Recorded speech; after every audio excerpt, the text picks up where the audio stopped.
ونستعينه ونستغفره ونؤمن به ونتوكل عليه ونعوذ بالله من شرور أنفسنا ومن سيئات أعمالنا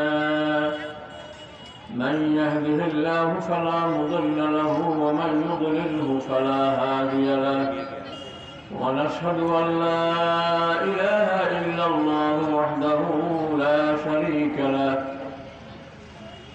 ونشهد أن سيدنا ونبينا محمدا عبده ورسوله صلى الله تعالى عليه وعلى آله وأصحابه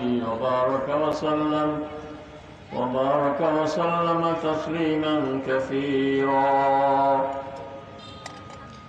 أما بعد فأعوذ بالله من الشيطان الرجيم. بسم الله الرحمن الرحيم.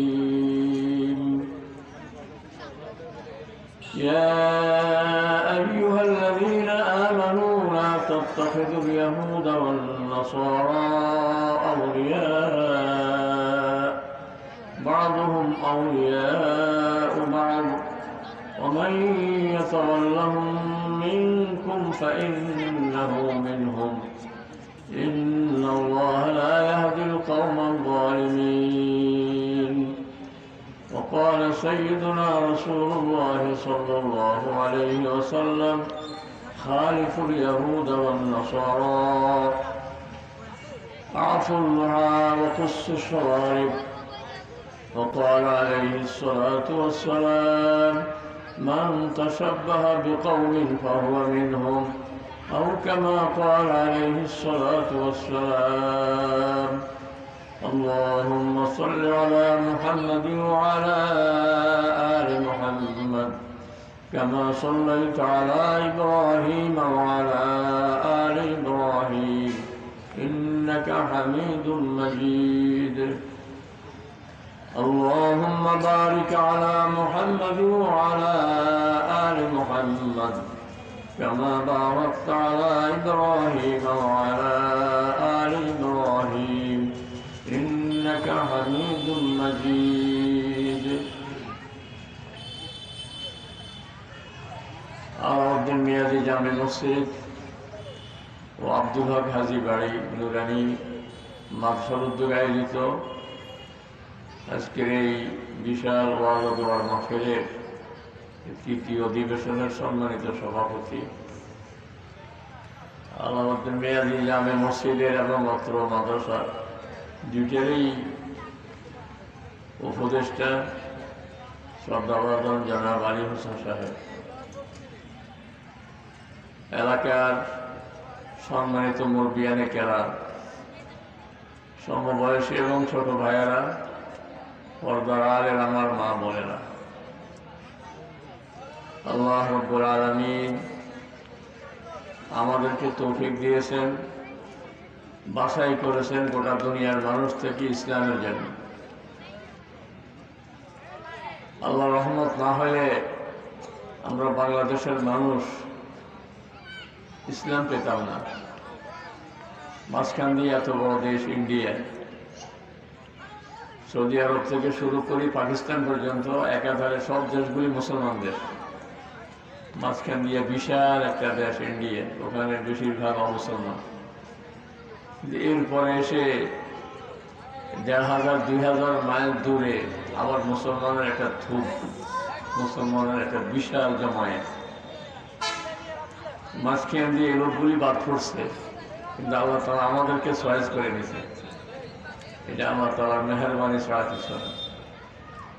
এই জন্য আল্লাহ তাআলার শুকরিয়া যতই আদায় করব, শুকরিয়া আদায় করে শেষ করা যাবে না। দুনিয়াতে আমার একটা বাড়ি করে দিলে কেউ সারা জীবন কৃতজ্ঞ, সে আমাকে জমি দিছে, বাড়ি করে দিছে, কিন্তু ওই বাড়ি অস্থায়ী, জমি অস্থায়ী। 10-20 বছর, 50 বছর, 60 বছর পরে আমি বাইরে থাকতে পারবো না। কিন্তু সামান্যতম ঈমান যদি থাকে তো আল্লাহ তাআলা যে বাড়ি দিবেন আমাদেরকে, ওই বাড়ি এই দুনিয়ার 10 গুণ বড়, দুনিয়া থেকে 10 গুণ বড়। ওই বাড়িতে ঢুকলে সেখানে আর মৃত্যু হবে না, সেখানে ঢোকার পরে কেউ অসুস্থ হবে না, সেখানে কোনোদিন কেউ অসুখী হবে না। দুনিয়াতে সব সুখের সাথে অসুখ, দুঃখের সাথে কষ্ট, দুঃখের সাথে সুখ, সুখের সাথে কষ্ট মিলেমিশে আছে। যে লোকটাকে দেখতেছেন এখন 10 তলা বাড়িতে থাকে, বহু কষ্টের পরেই বাড়ি করছে, বহু শ্রম ঘাম দৌড়াদৌড়ি অনেক সময় ব্যয় করার পরে এখন এই বাড়ি।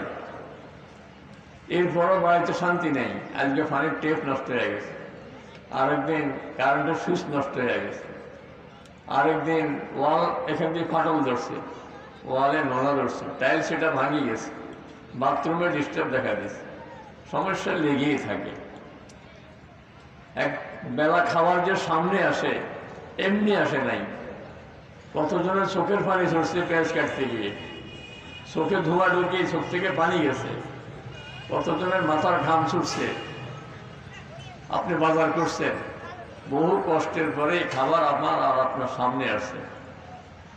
কিন্তু জান্নাতের মধ্যে যেখানে সুখ, সেই সুখের সাথে কোনো কষ্ট নেই, সেখানে পাক শাকের ঝামেলা নেই। আমার মা বোনদের সেখানে আর কষ্ট করা লাগবে না। এখন যদি শুধু পাক করে আর নিয়ত করে যে আমি পাকাইয়াই যাইব, যতজন আমার পাক খেয়ে আবাদত করবে, কোরআন তেলাওয়াত করবে, সকলের সমান সব আমি পেয়ে যাব। ঘরের মধ্যে 5 জন আছে, 5 জনের পাক আমি পাকাবো। বউ চিন্তা করে যে শাশুড়িকে পাক করতে দিব না, আমি পাকাবো, কারণ সোয়াব আমার দরকার। শাশুড়ি তো বহুত কামাই করছে, বহুত পাকশাক করছে। শাশুড়ি যদি মনে করে যে বউ নতুন মানুষ, আমি সোয়াব কামাই করছি এতদিন, আমার সোয়াব বন্ধ হবে কেন, আমি আমার সোয়াব হাতছাড়া করলাম। সোয়াবের নিয়ত যদি করি ফেলে তো সংসারের মধ্যে কোনো অশান্তি থাকবে না। এখন তো শাশুড়ি মনে করে এতদিন করছি কষ্ট আর কত, এই কি করি। আর বউ মনে করে বাপর বাড়িতে কোনোদিন করি নেই, এখন বুঝি এখানে বাঁধি হিসাবে আসছি, এখানে বুঝি কাজের বুয়া হয়ে আসছি। কি বলেন, সংসারের ভেজালতেই কারণে। কিন্তু জান্নাতের মধ্যে আমার মা বোনরা, জান্নাতের মধ্যে কোনো ফাঁকশাক নেই, কোনো ঝামেলা নেই। ওয়ালাকুম ফিহা মা তাশতাহি আনফুসুকুম ওয়ালাকুম ফিহা মা তাদউন। ওখানে মুখে বললেও পাবে, মুখে বলে নেই, মনে মনে ইচ্ছে করছে সেটাও পাবে। আর মুখে বলার ভাষাটা কি?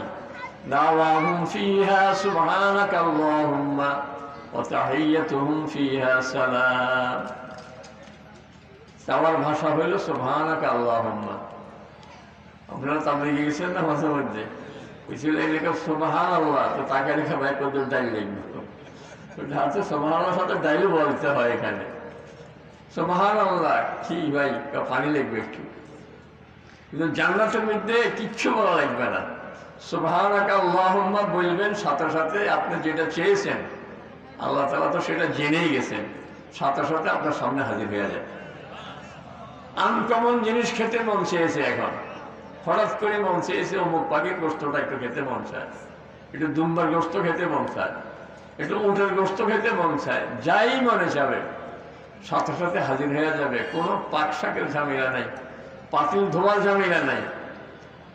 শুধু দুনিয়াতে একটুখানি কষ্ট করে ও জান্নাত পর্যন্ত যদি পৌঁছতে পারে। বলছিলাম দুনিয়াতে কষ্টের সাথে সুখ আছে। যে লোকটা জেলে একেবারে নিরপরাধ, কোনো দোষ নেই, তারা খামাখা নিয়ে গেছে। অনেক সময় এমন হয় যে নামে নামে মিলে গেছে, আসামির নামে আর আপনার নামে এক নাম। জিজ্ঞাসা করছে পুলিশ এসে এই নামের লোক চিনি না, কোথায় চিনি না, আঙুল বাইরে মুখে না, পুলিশ উঠে লেগেছে। ভুলে 2 মাস 4 মাস জেল খাটিয়েছেন। বাইর সবাই কাঁদে, আপনিও কাঁদেন যে এই নিরাপরাধ লোকটাকে কেন নিয়েছে। কিন্তু বাইর ভাষা একটা মার্ডার ঘটে গেছে। আর আপনার বাইর সবাই বলে আল্লাহ যা করে ভালোর জন্য করে। ওখানে থাকাতে এখন ইতালি আর কেসে ঢুকিতে পারে না, ইতালিয়ার নম্বর 1 নম্বর আসামে দিয়ে দিত। কি বলে, বাদশাহ আর মন্ত্রী একসাথে শিকারে বের হয়েছে, বাদশার হাত কাটা গেছে, মন্ত্রী কয় যে বাদশাহ আল্লাহ যা করে ভালোর জন্য করে। বাদশাহ গেছে খেয়ে কি দিক আমার হাত কাটা গেছে হয় লাফাই পড়ে আমার আঙ্গুলের রক্তটা শুষি খাইব, চোখের পানি ফেলবো, আমার জন্য দুঃখ করবো, আল্লাহ যা করে ভালোর জন্য করে। সামনে একটা কুয়া দেখি ধাক্কা দিয়া কুয়ার ভিতরে ফালাইয়া কয় আল্লাহ যা করে ভালোর জন্য করে, থাক কুয়ার ভিতরে,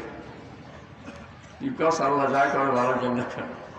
বাদশাহ শিকার করতে করতে হরিণ দৌড়াইতে দৌড়াইতে নিজের দেশের সীমানা, যেমন সুন্দরবন, পুরা সুন্দরবন বাংলাদেশের মধ্যে নয়, গোটা সুন্দরবন যতটুকু 60 ভাগ বাংলাদেশে, 40 ভাগ ইন্ডিয়াতে। কিন্তু আপনি তো যদি না বুঝেন তো আপনি সুন্দরবনে ঢুকলে তো যদি উন্মুক্ত ঘুরতে থাকেন ইন্ডিয়ার ভিতরে ঢুকে যাবেন। তো বাদশাহ আরেক দেশের সীমানায় ঢুকে গেছে যে খবর ছিল না, ওই দেশের সৈন্যরা একটা লোক খুঁজতেছে, বাদশাকে দেখে নাদোষ নাদোষ ধরে নিয়ে গেছে রাজার দরবারে, আরেক দেশের রাজার দরবারে নিয়ে কয়ে যে আপনি বলি দেওয়ার জন্য লোক খুঁজছেন, বলি দেওয়ার লোক পাইছি, একবারে চেহারা সুরত নাদোষ নাদোষ সব ঠিক আছে।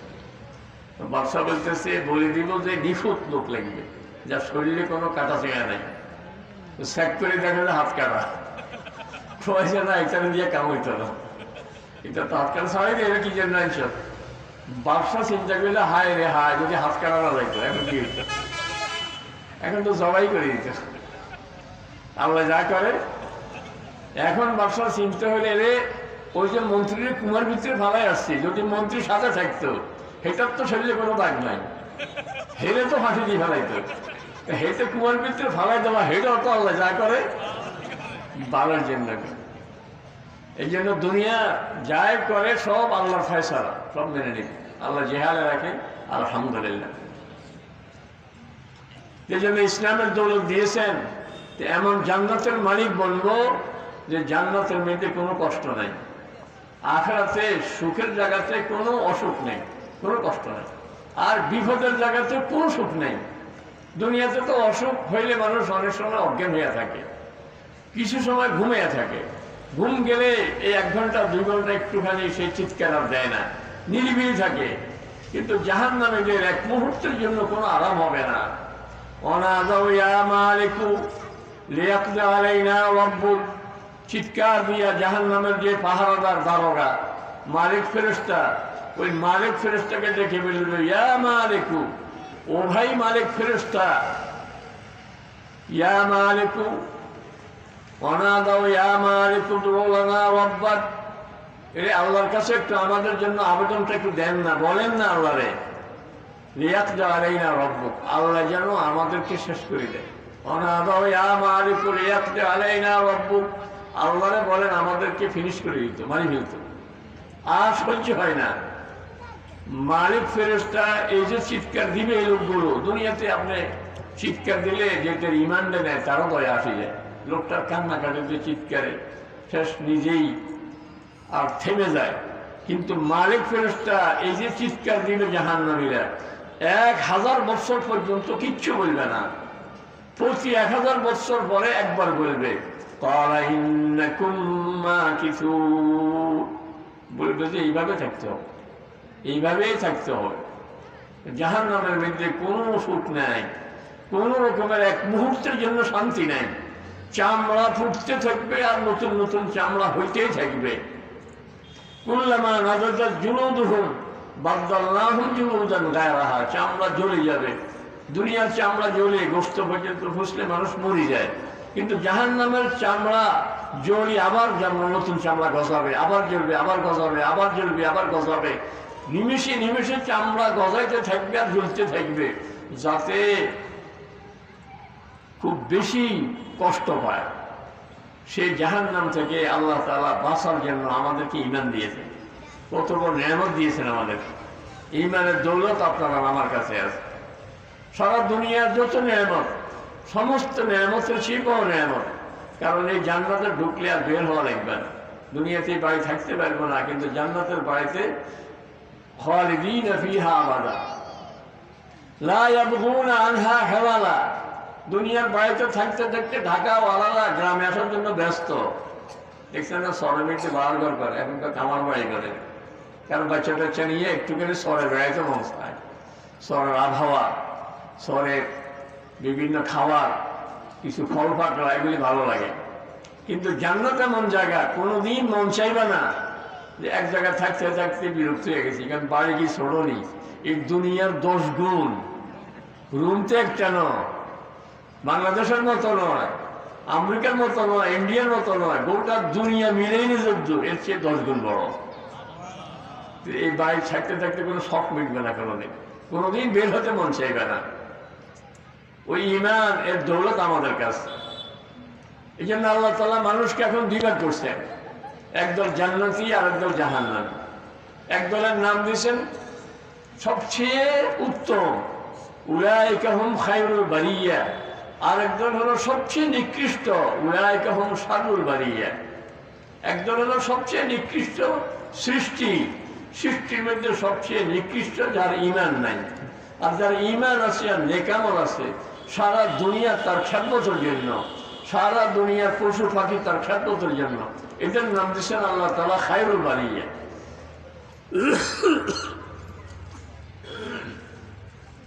শীতকালে সকালবেলায় পূব দিক থেকে হাজার হাজার পাখি দুই সারিতে, ভি, ইংরেজিতে ভি আছে না, ভি সাইয়ে পাখিগুলি একবারে পাহাড় থেকে মেঘনা নদীতে পড়ে, দেখছেন না? সকালবেলা, আবার বিকেলবেলা দেখছেন পশ্চিম দিক থেকে আবার পূব দিকে যায়। এরা শীতকালে রাশিয়ার ওইদিকে সাগরের মধ্যে বরফ জমে যায়, তো বরফ জমলে তো পানি নেয়, সব বরফ। এই পাখিগুলি সাগরের মাছ খাইতো, বরফের কারণে এরা আর মাছ পায় না, এরা আমাদের এই এলাকায় চলে আসে। একসময় এই সমস্ত পাখি কেউ ধরতো, বন্দুক দিয়া বা তীর দিয়ে ধরতো, ধরে বাজারে বিক্রি করতো, আমরা ছোটবেলায় দেখছি। কিন্তু সরকার খুব কড়াভাবে নিষেধ, ধরতে পেলে জেল হয়ে যাবে, এই পাখিগুলি ধরতে দেয় না। তো এই পাখিগুলি তো আমাদের দেশের নয়, এগুলি তো আসছে রাশিয়ার উত্তর থেকে, আবার শীতের মৌসুম পার হয়ে গেলে চলে যাবে। তো এই পাখিগুলি পাওয়ার জন্য এগুলিকে এত আদর আমাদের দেশের সরকার দেখায় কারণ এই পাখিগুলি যে উড়ে যায়, উড়ে যাওয়ার সময় তো পায়খানা ধরলে কি টয়লেটে যায়নি, পায়খানা করে, যেখানে সেখানে পায়খানার একটা ফোঁটা পড়ে। তো এই পাখিগুলির পায়খানার এক একটা ফোঁটা লক্ষ লক্ষ টাকার ঔষধ, ইউরিয়া সারের থেকেও বেশি দামি। এই জন্য যদি এই পাখিগুলিকে কেউ ঝোঁক দেয়, তাহলে তো পাখিগুলি আর এদেশে আসবে না। এই জন্য সরকার নিষেধ করে দিচ্ছে যে পাখি ধরিও না, ঝোঁক দিও না, এরা আসুক, এরা আমাদের দেশের জন্য বড় উপকারী। তাইলে পাখি পায়খানা দিয়ে যে যাইতেছে, আমাদের দেশের উপর দিয়ে উড়ার সময় যে পায়খানাটা পড়তেছে, এইটাও আমার দেশের জন্য বড় উপকারী। সব কিছু আমার খেদমতের জন্য। আমাকে বানাইছেন খায়রুল বারিয়া, সকল সৃষ্টির সেরা, যদি আমার মধ্যে ঈমান আর নেকামল থাকে। ঈমান আর নেকামল যদি না থাকে, তাহলে আল্লাহ তাআলা বলেন, ইন্নাল্লাযীনা কাফারু মিন আহলিল কিতাবি ওয়াল মুশরিকিন উলাইকা হুম শাররুল বারিয়া। ইন্নাল্লাযীনা কাফারু মিন আহলিল কিতাবি ওয়াল মুশরিকিনা ফী নারি জাহান্নামা খালিদিনা ফিহা উলাইকা হুম শাররুল বারিয়া। যার ঈমান নেই, চাই সে ইহুদ নাসারা হোক, চাই সে মুশরিক হোক, যদি ঈমান না থাকে সে হইল সবচেয়ে নিকৃষ্ট। কারণ পশু পাখিগুলো কিয়ামতের দিনে বিচার হবে। আপনার গরু দুইটা একটা একটারে মুতে দিয়েছে, এটার কি আপনি বিচার করতে পারছেন? কোনো বিচার করতে পারেন নাই। আপনার ওয়াদারও মানতে না, যদি গরু ওইটার কাছে তুই গুঁতা দিয়ে একটা, আমরা কথা মতো কি গুঁতা দিতে পারব না। কিন্তু এই গুঁতার বিচারও কিয়ামতের ময়দানে আল্লাহ তাআলা করবে। সমস্ত পশু পাখি সব কিছু বিচার হবে। বিচারের পরে সমস্ত পশু পাখিকে আল্লাহ তাআলা বলবেন, কোনই তোমরা সব মাটি হয়ে যাও, তোমাদের বিচার শেষ, এখন সব মাটিতে মিশে যাও। কিন্তু কাফের অমুসলিম তার বিচারের পরে এই কথা বলবো নি যে মাটিতে মিশে যাও।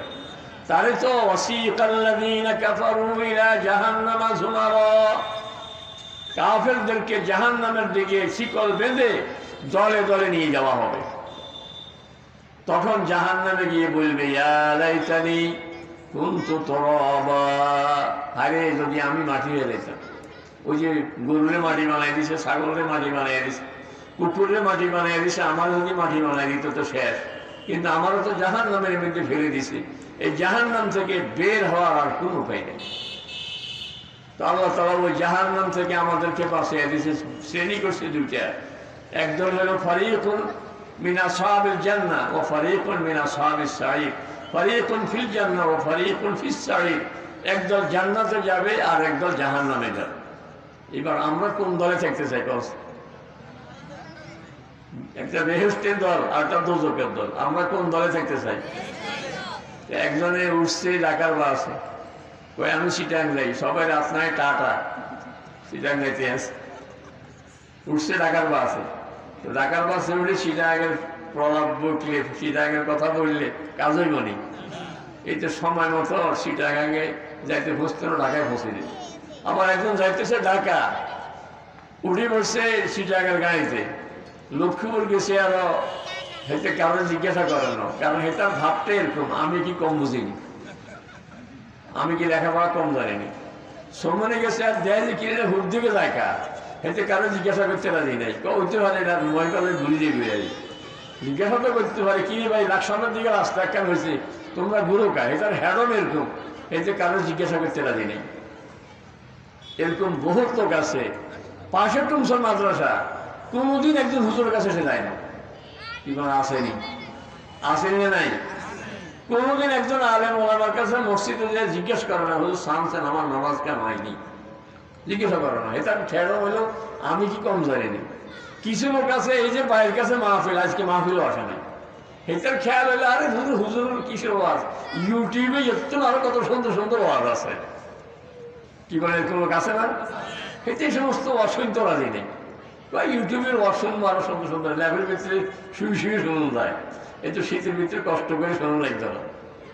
হে আলেম ওলামার ধাপ ধারে না, সে মাসলা মাসের কারো জিজ্ঞাসা করে না, ভাবটা হইলো আমি কম জানি না। কিন্তু যদি কাছে বসছে একজনের, দেখতাম যে কলেমা শরীফ জানেন, কলেমা শরীফ জানেন, সেদিন আমার মসজিদে মুয়াজ্জিন ছিল না, তো পাশের একজনকে আমি বললাম আজান একামত দিতে পারবেন? পারবো। তো দিতেছে আজান, হাইয়া আলার ফালা, হাইয়া আলার ফালা। এই লোকটা নিয়মিত নামাজি আমার মসজিদে, প্রথম সারিতে নামাজ পড়ে বহুদিন থেকে, বলতেছে হাইয়া আলার ফালা, হাইয়া আলার ফালা। এটা তো সাইল কাদকা আমাদের সলা, কাদকা আমাদের সলা, ঠিক বলছি। এরপর বলা আল্লাহু আকবার, আল্লাহু আকবার। আমি আশ্চর্য হয়ে বললাম যে ইন্না লিল্লাহ। নামাজের পরে ধরলাম, বললাম যে আপনি যে বললেন আল্লাহু আকবার, শব্দ ছিল আল্লাহু আকবার, আল্লাহ সবচেয়ে বড়, কিন্তু আপনি যেটা বলছেন এটার অর্থ হলো দুনিয়াতে সবচেয়ে বড় কাফের হয়েছে আল্লাহ। ইন্না লিল্লাহ হুজুর, আমি তো বুঝতে ইচ্ছা না। তো আমি কি এতদিন যে মানুষ আজান দেয় একামত দেয়, আপনি খেয়াল করেন না কি বলে? আপনি আল্লাহু আকবার করে শিখছেন, সবাই বলে আল্লাহু আকবার, আপনি হাইয়া আলাল ফালা করে ফেলেন, আপনি শব্দ হাইয়া আলাল ফালা, আপনি বলতেছেন হাইয়া আলাল ফালা। কি বলেন? এই যে কারো জিজ্ঞাসা করেন না, বুঝছি আমি তো জানি, এতদিন শুনছি, আমি কি কম হারিনি। এই জন্য মাহফিলগুলি এই কারণে যে একটু জিজ্ঞাসা করেন কারণে যে এলিও আমি যে গাড়িতে উঠছি, গাড়ির জায়গায় ডাকা নিয়ে আসলে আসলে কি বেহেশতে, এটা কি আমার বেহেশতে নিবনি না আমি আবার কই চলে যেতে আছি? রাসূল সাল্লাল্লাহু আলাইহি ওয়াসাল্লাম বলেন, শোনো, তুমি জান্নাতি মানুষ, তুমি বেহেশতি মানুষ, তুমি সবচেয়ে উত্তম সৃষ্টি, তোমার চাল চলন থাকবে আলাদা, তোমার স্বকীয়তা বজায় রাখি, তোমার স্বাতন্ত্র বজায় রাখি তুমি চলবে, তোমার চাল চলন যেন ইহুদ নাসারা কাফের মুশরিকের মতো না হয়, তোমার পোশাক হবে আলাদা, তোমার চেহারা সুরত হবে আলাদা। কিছু কিছু মানুষ এরকম আছে চিনি দেয় না, আমি আর আপনি চিনি দিয়ে না। এই লোকটা যদি ফটো অ্যাক্সিডেন্টে মারা যায়, আর যদি তার আত্মীয় স্বজন খবর না পায়, বেওয়ারিশ লাশ, সরকার দাফন করার দায়িত্ব নেই, তো এই লোকটাকে দাফন কেমনে করবে? আপনি কম কি মুসলমান হিসাবে না হিন্দু হিসাবে? এইটার মুসলমানই বুঝার জন্য এটার কাপড় ওটার লাগবনি না লাগতো না, লাগবনি। আমাদের এক হুজুর বলছে, রে তুই যেন দাঁড়িয়ে আস না, তোর দাঁড়িয়ে বেশি ইসলাম ঢুকছে না, তোর ইসলাম কাপড়ের তলে যা, তুই মরলে তোরে কাপড় উঠে ছাড়ানো লাগবো, তুই কি মুসলমান না মুসলমান না? কি বলে নাসিনের গুলো। আমার লক্ষ্মীপুরে রমজানে তাফসীর করতেছিলাম সব মসজিদে। একজন আসি বলতেছে, হুজুর আপনার মাদ্রাসার শিক্ষক কোন গুণে কি খাওয়াই দিছে, এখন উত্তর তেমনই বলে দিছে। যে গুণে খাওয়ায় এই গুণে ঘরে দয়া করি, আবার এই কামও করে। আমি প্রথম বুঝতাম পারি না, হিজারে ধরে দেখতাম। তো আমি বলতেছি যে আমি তাফসীর সংক্ষেপ করে আসতেছি। কতক্ষণ পর আবার আসছে। ও আমি বললাম যে কাউকে পাঠানো। তো একজনে বললাম যে কারণ আমার মাসার শিক্ষক বলছে, তো একজনে বললাম যে একটু তাড়াতাড়ি জানছে, উত্তর তেমনি। হে আশিক না হুজুর, আমাদের মাসার শিক্ষক না, অন্য কে। তো ওই লোক আবার আসছে, আশিক হুজুর কেউ যায় না তো, ওই লোক তো বই রয়েছে, অবস্থা খারাপ। তা আমি তাফসীর শেষ করি ওখানে গেছি, যে দেখি যে একটা টুলের মধ্যে শোয়া রাখছে। এই যে বাজারে উত্তর তেমনিতে এত দোকান, এত মানুষ, কেউ লোকটাকে ধরে না, কেউ ধরে না। তো আমি বললাম যে ভাই এই লোকটা তো মরেই যাবে এখন, কারা কি খাওয়াই দিয়েছে বিষাক্ত জিনিস, আমরা ধরেন না খা। কয়ে ধরলে তো যদি মরে যায় 1 নম্বর আসামি আমরা হন, এই জন্য ধরতাম না। তা আমি বললাম যে আপনারা সব সাক্ষী হয়ে থাকেন, আমি তারা এখন হাসপাতাল নেই। তবে এই লোকটা কে আমি একটু চেক করি। তার পকেট টকেট হাতাইয়া দেখতেছি, কারণ দাঁড়িয়ে আছে, লম্বা জামা আছে, মাথা টুপিটা নেই, হয়তো পড়ে গেছে। তো আমি পকেটে হাত দিয়ে বললাম আপনারা সবাই দেখেন কি বাইরে। তো পকেটে টাকা টোকা কিছু নেই, এরকম একটা কাগজ পাইছি। কাগজের মধ্যে একটা দরখাস্ত, এক মাদ্রাসার শিক্ষক দরখাস্ত দিয়েছে, ভাইস প্রিন্সিপাল দরখাস্ত দিয়েছে প্রিন্সিপাল বরাবরে ছুটির জন্য, বুঝছেন। এই দরখাস্ত ওনার পকেটে। তা আমি বললাম যে ভাই দেখেন, এই লোকটা হয়তো মাদ্রাসার প্রিন্সিপাল হবে, না হয় ভাইস প্রিন্সিপাল হবে। কারণ ভাইস প্রিন্সিপাল দরখাস্ত দিয়েছে, ওনার তাড়াহুড়ায় উনি পকেটে করলে চলিয়ে আসে, অফিসে রাখি আসেন। অথবা উনি ভাইস প্রিন্সিপাল দরখাস্ত জমা দিতে নিছিল, দিতে পারে না, পকেটে করেই লয়ে আসে। তা আমি ওনারা হাসপাতাল নিয়ে যেতেছি, যদি মরি টরি যায় তা আপনারা সাক্ষী দিয়েন যে হুজুরের হাসপাতাল নেওয়া দিচ্ছি, আর মরে গেছে, হুজুরের কোনো মারা টাকা না। হাসপাতাল নিয়েছি, আর ডাক্তার সাহেবরা অনেকে চিনেন, বা যারা আছে ওরা চিনে, সবাই হুজুর কি জন্য, আমি বললাম এরকম একটা রুগী নিয়ে আসি। সবাই মাশাআল্লাহ খুব আন্তরিকতার সাথে লোকটাকে সেবা দিছে। রাত্রে হুঁশ আসছে। তো পরে খবর নিলাম লোকটা ঠিকই এক মাদ্রাসার প্রিন্সিপাল। এখন তার যে দাড়ি, তার যে জামা, এগুলি তো সহজ হয়েছে না। যদি দাড়ি না থাকতো, জামা না থাকতো, তাহলে আমিও তো করতাম যে কে জানি সাহসার কাপড় সারা লাগবে, হিন্দু না মুসলমান। সহজ হয়েছে না আমার জন্য। এই জন্য আল্লাহ রাসূল হিসাব বলেন, তুমি সবচেয়ে উত্তম, তুমি হলে জান্নাতি, তো জাহান্নামের মতো তুমি চলবে কেন? তোমার চাল চলন, তোমার কথাবার্তা সব কিছু আলাদা হবে। রাসূল সাহেব নিজের জীবনীতে দেখেন, মদিনা শরীফ যা দেখেন যে ইহুদিরা রোজা রাখে। জিজ্ঞেস করলেন এরা কিসের রোজা রাখে? এরা কয় যে মুহররমের 10 তারিখ আশুরা, এই দিনে মুসা আলাইহিস সালামকে আল্লাহ তাআলা 6 লক্ষ বনী ইসরাঈল সহ মিশর থেকে লোহিত সাগর পার করি ফিলিস্তিনে পার করে দিছে। একটা সাগর পার করে দিছে। তাও পার করছে যে কেমনে? সাগর তো সাগরেই, মেঘনা নদীর বরাবর নিয়ে সাগর, আরো বিশাল। মেঘনা নদীর ফাড়ে গেলে বড় দেখা যায়নি কোনো, কত বড় একটা মেঘনা, 29 মাইল। 29 মাইল হলো মেঘনা নদী। তাহলে সাগর আরো কত মাইল, কত শত মাইল। এই গোটা সাগর আল্লাহ তাআলা মুসা আলাইহিস সালামের জন্য পানির ভিতরে দিয়ে পানির হুকুম দিয়েছেন, ফাকানা কুল্লু ফিরকিন কাত্তাউদিল আযীম। প্রত্যেকটা পানির ভাগ হঠাৎ করে পাহাড় মতো হয়ে দাঁড়ায় গেছে। কারণ আল্লাহ তাআলা হুকুম দেওয়ার সাথে সাথে পানি শক্ত হয়ে গেলে বরফ হয়ে যায় না, বরফের চাকার মতো হয়ে পানি খাড়া গেছে, মাঝখান দিয়ে রাস্তা হয়ে গেছে। রাস্তা হয়েছে যে তাও একটা না, এরকম রাস্তা একটা, ওইখান দিয়ে কেন 12খান রাস্তা হয়ে গেছে, 12টা রাস্তা হয়ে গেছে। 12 রাস্তা দিয়ে 6 লক্ষ মানুষ দ্রুত সময়ে এই পাড়ে পার হয়ে আসছে। এখন দেখা যায় পাহাড় মতো পানি ফাঁক হয়ে দাঁড়িয়েছে, সবাই ডরাইছে, কত ফেরাউন তো আইব। কিন্তু আল্লাহ তাআলার হুকুম, ফেরাউনের জন্য রাস্তা খোলা রাখছে। যখন সাগরের মাঝখানে গেছে, ফাগাশিয়াহুম মিনাল ইয়াম্মি মা গাশিয়াহুম, আল্লাহ তাআলা বলেন এমন এক ঢেউ হঠাৎ করে পানি গলি যায়, দুদিক থেকে বাড়ি খায়া ঢেউর লগে তারা সব বিশেষ হয়ে গেছে। একসাথে ফেরাউনের বাহিনী লক্ষ লক্ষ সৈন্য সহ পানিতে ডুবি শেষ। আর 6 লক্ষ বনি ইসরাইলকে আল্লাহ তাআলা ভার করে দিয়েছেন, একদলকে ভার করে দিয়েছেন আর একদলকে ডুবিয়ে দিয়েছেন একই সাগরে। এইটার কারণে এই ঘটনাটা ঘটছে মুহররমের 10 তারিখ, আশুরার তারিখে। এই জন্য ইহুদিরা রোজা রাখে, কারণ ওরা মুসা আলাইহিস সালামকে নবী মানে। তো রাসূল সাল্লাল্লাহু আলাইহি ওয়াসাল্লাম বললেন, এরা মুসা আলাইহিস সালামের কিসের অনুসারী? মুখে না কয়, আসলে তো এরা অনুসরণ করে না। তো আমরা তো মুসা আলাইহিস সালামের আসল আপন, তো এরা যদি রোজা রাখে আমরা রোজা রাখা দরকার। তো রাসূল সাল্লাল্লাহু আলাইহি ওয়াসাল্লাম সাহাবায়ে কেরামকে বললেন যে সবাই রোজা রাখে। এই বছর রাখছে সবাই রোজা। সাহাবায়ে কেরাম বললেন, ইয়া রাসূলুল্লাহ, আপনি বলছেন ওদের সাথে যেন কোনোভাবে মিল না হয়। এখন তো মিলে গেছে, এখন তো মিলে গেছে।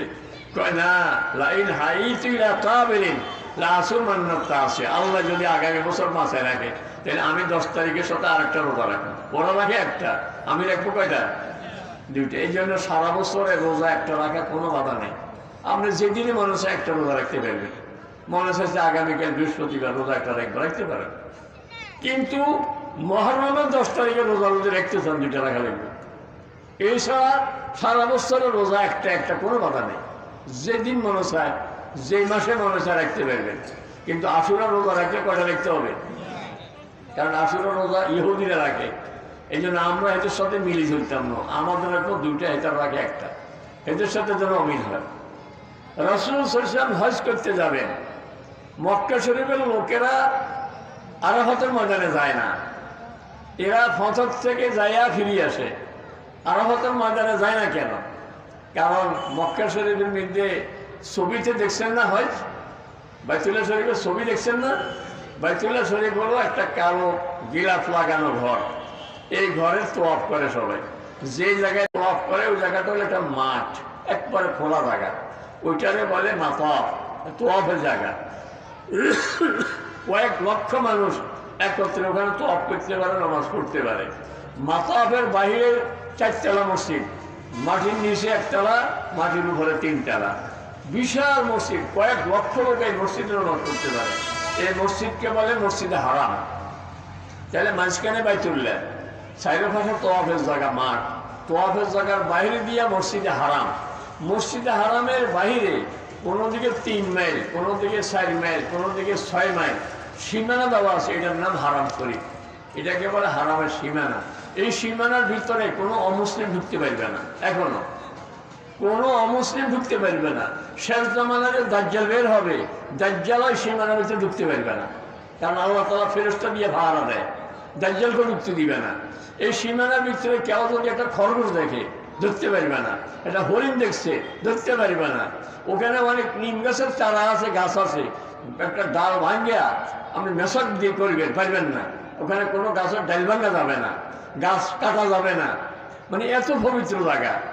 তো ওই যে আরাফাতের ময়দান, ওটা ওই সীমানার বাইরে। কথা বুঝতেছেন? আরাফাতের ময়দানটা সীমানার বাইরে। মক্কা শরীফের লোকেরা বলতো, আমরা ভিতরের মানুষ, হারামের শরীফের ভিতরের মানুষ, আমরা বাইরে যাবো কেন? যারা আসছে বাংলাদেশ থেকে, ইন্ডিয়া থেকে, পাকিস্তান থেকে, দূরের মানুষ, এরা আসতো বাইরে থেকে, যাইব বাইরে। আমরা ভিতরের মানুষ, আমরা আরাফাতের ময়দানে যাইতাম না। এরা মুজদালিফা পর্যন্ত যায়া আবার চলে আসতো।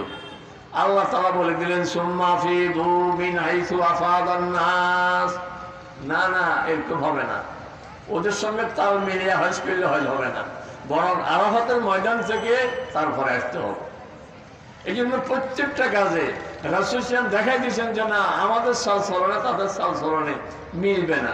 মদিনা শরীফ যাওয়ার পরে 16 মাস আরো কিছু, এই জন্য কেউ 16 মাস, কেউ 17 মাস, মানে 16 যোগ 10 দিন। তো 10 দিন ভাঙচিটা ধরলে 17 মাস ধরে। তো 16 মাস আরো কিছুদিন রাশিয়ার নামাজ পড়ছেন উত্তর দিকে বাইতুল মুকাদ্দাস, ওইদিকে ফিরি। কিন্তু রাসূলের মন চায় যে ওদের সাথে মিলতাম না, ওইদিকে ফিরে নামাজ পড়ে ইহুদ নাসারারা। আমি ইহুদদের মতো নামাজ পড়বো না, আমি নামাজ পড়বো মক্কা শরীফের দিকে ফিরি। মদিনা শরীফ থেকে মক্কা শরীফ হলো দক্ষিণে, বুঝেননি কথা? মদিনা শরীফ থেকে মক্কা শরীফ হলো দক্ষিণে, আর বাইতুল মুকাদ্দাস হলো উত্তরে। পরে আল্লাহ তাআলা বুঝছেন আল্লাহ রাসূলের মনের আগ্রহ, আয়াত নাযিল করলেন। এই যে 2য় পারার 1ম পৃষ্ঠায়, তাদনারা তাতাকাল্লুবা ওয়াজহিকা ফিস সামা ফালানুওয়াল্লিয়ান্নাকা কিবলাতান তারদাহা। ওই যে আপনি যে বারবার আসমানের দিকে তাকান যে জিবরাইল আসা নাকা, জিবরাইল আসা নাকা, আর ভালো লাগে না, এটা করলে আমি মিলে চলতাম না। আমি এটা দেখছি, ঠিক আছে, আপনি এবার বাইতুল্লাহ শরীফের দিকে ফিরে নামাজ পড়েন। আমরা কি পশ্চিম দিকে ফিরি নামাজ পড়ি না বাইতুল্লাহর দিকে ফিরি পড়ি? মুতাওয়াজ্জিহান ইলা জিহাতিল কাবাতি শরীফ, কাবা শরীফ। আমাদের এই দেশ থেকে কাবা শরীফ পশ্চিমে, এই জন্য আমরা পশ্চিম দিকে ফিরি। কোনোদিন যদি মক্কা শরীফ যান আর বাইতুল্লাহ শরীফের পশ্চিম সাইডে দাঁড়ান নামাজ পড়তেন, সেদিন তো পূর্ব দিকে ফিরে পড়বেন। বাইতুল্লাহ যেদিকে সেদিকে ফিরে নামাজ পড়বেন। প্রত্যেকটা কাজে রাসূল চেয়েছেন যে আমি ইহুদ নাসারাদের সাথে মিলে চলব না। কিন্তু এখন যদি বলেন যে তো হেরা খায়, আমরা তারা খাইতাম না। হেরা ভাত খায়, আমরা ভাতে বন্ধ করে দেব। হেরা ঘুমায়, আমরা ঘুমাইতাম না। রাসূল বলছেন যে না, তোমাদের চাল চলন খাইবা ঠিকই, কিন্তু খাওয়া ওই আলাদা স্টাইলে, খাওয়া হবে আলাদা স্টাইলে। ওরা খায় হাত ধোয়া, ওদের মধ্যে দিবস পালন করে। এরা হাত ধোয়ার দিবস পালন করে, বছরে একবার হাত ধোয়। আর আমরা হাত ধুই দৈনিক 5 বার। এবার নামাজের মধ্যে ধোয়া লাগে না। বাংলাদেশের জাতীয় প্রফেসর ডাক্তার নুরুল ইসলাম সাহেব, জাতীয় ফুল আছে, জাতীয় পাখি আছে, জাতীয় মাছ আছে, জাতীয় প্রফেসর একজন আছে, সারা বাংলাদেশের সরকার স্বীকৃত জাতীয় প্রফেসর ডাক্তার নুরুল ইসলাম সাহেব। উনি একবার ইউরোপের ডাক্তারদের এক সম্মেলনে, যেখানে সারা বিশ্বের ডাক্তাররা একত্র হয়েছে, সেখানে এক সম্মেলনে যোগ দিয়েছেন একটা বিশেষ কোর্সে, বিশেষ বিষয়ের উপরে প্রশিক্ষণে। ওই প্রশিক্ষণ থেকে বাছাই করা হয়েছে 3 জনকে। 3 জনের সমান নম্বর পাওয়া ফার্স্ট হয়েছে। এর মধ্যে আমাদের ডাক্তার নুরুল ইসলাম সাহেব আছে, মানে ওই যে ঢাকার বড় ডাক্তার নুরুল ইসলাম সাহেব। এখন ওরা ঠিক করেছে যে 3 জনের মধ্যে একজনকে ফার্স্ট বানাবো। কিভাবে? বললেন যে এদের হাত চেক করবো, যার হাত সবচেয়ে জীবাণুমুক্ত পরিচ্ছন্ন তার নম্বর হবে বেশি। তো 3 জনকে আগে বেসিনে ফাটাই দিয়েছেন যে সাবান দিয়ে হাত ধুয়ে আসেন। তো সাবান দিয়ে হাত ধুয়ে আসে 3 জন। ডাক্তার নুরুল ইসলাম সাহেবের নিজের বক্তব্য, যেটা নিজে একজন লক্ষ্মীপুর একজন আলেম নিজে শুনছেন ওনার মুখ থেকে, উনি আমার বলছেন যে ডাক্তার সাহেব যখন বেসিনে হাত ধুতে গেছেন, মনে আসছে যে এরে আমাদের তো ইসলামের মধ্যে 3 বার হাত ধোয়া, 3 বার কবজি সহ হাত ধোয়া সুন্নত। মায়ের শিখেছে ছোটবেলায় হাত ধুতে হবে কবার? 3 বার। তো আমি চিন্তা করলাম যে এর সুন্নত তো 3 বার ধোয়া। তো আমি পড়ার দিছি একবার, আমি দিছি 3 বার। যখন পরীক্ষার ওখানে নিয়েছে আমি ফার্স্ট হয়ে গেছি। তাহলে ইসলামের প্রত্যেকটা হুকুমের ভিতরে এই যে হাত ধোয়া দৈনিক 5 বার, খাওয়ার আগে হাত ধোয়া সুন্নত। এখন যদি বলেন আমি হাত ধুয়ে আছি, কত করে কৌজু করছি না, আরেকজনের ঠেসারা করে কয়েকজন দোয়া রাত, দোয়া বুঝেন তো, দোফা যারা কাপড় দেখে দোয়া করে না, একদিন দোয়া রাত, দোয়া রাত। এই জন্য না, আগে যতবারে ধুইছেন খাওয়ার আগে দিয়া ধোয়া, এটা সুন্নত, ধুয়ে নেবেন হাত। আমাদের ইসলাম শিখেছে যে ওদের খাওয়া আমাদের খাওয়ায় ব্যস্ত, ওরা হাত না ধুয়েই খায়, আমরা হাত ধুয়ে খাবো। ওরা প্লেটের যেখানে ইচ্ছা সেখানে হাত দেয়, আমি প্লেটের মাঝখানে হাত দিব না। রাসূল বলছেন প্লেটের মাঝখানে আসমান থেকে বরকত নাযিল হইতে থাকে, আসমান থেকে বরকত নাযিল হইতে থাকে মাঝখানে। এই জন্য আপনি দধির ওই যে কি বলে, দধির আত্মা কই না, দধির যে পট, এখান থেকে দধি নিত আপনি মাঝখান থেকে নেবেন না, এক সাইড থেকে আস্তে আস্তে নিতে থাকেন। অনেকে বুঝে না, একবারে মাঝখান থেকে ওই বাবা হুজুরের দেই মাঝখানের একবারে স্যালগিন দিয়ে দিয়েছে, হুজুরের ফেডে ওঠে বলি, এতটা খাওয়ান ঠিক না। আপনি একবারে এক কিনার থেকে ডাইন থেকে আস্তে আস্তে কাটতে থাকেন। সবাই তেলও ভাগে পাবে, সুন্নত মতো কাটাও হবে। তরকারি বাড়তে পাতিলের এক সাইড থেকে নেন, ভাত নিতে এক সাইড থেকে নেন, ওই সাইডটা কোন সাইড? ডাইন সাইড। তাহলে আমার খাওয়া তার খাওয়া ব্যস্ত। আমি খাওয়া শুরুতে বিসমিল্লাহির রহমানির রহিম পুরোটা পড়বো, বিসমিল্লাহ পড়ে খাওয়া শুরু করবো। আমি মাঝে মধ্যে আঙ্গুল চুষি খাবো, আঙ্গুল চুষারের সুন্নত নিয়ম, এই 3 আঙ্গুল চুষি খাবো আগে। দেখছেন না 3 আঙ্গুল?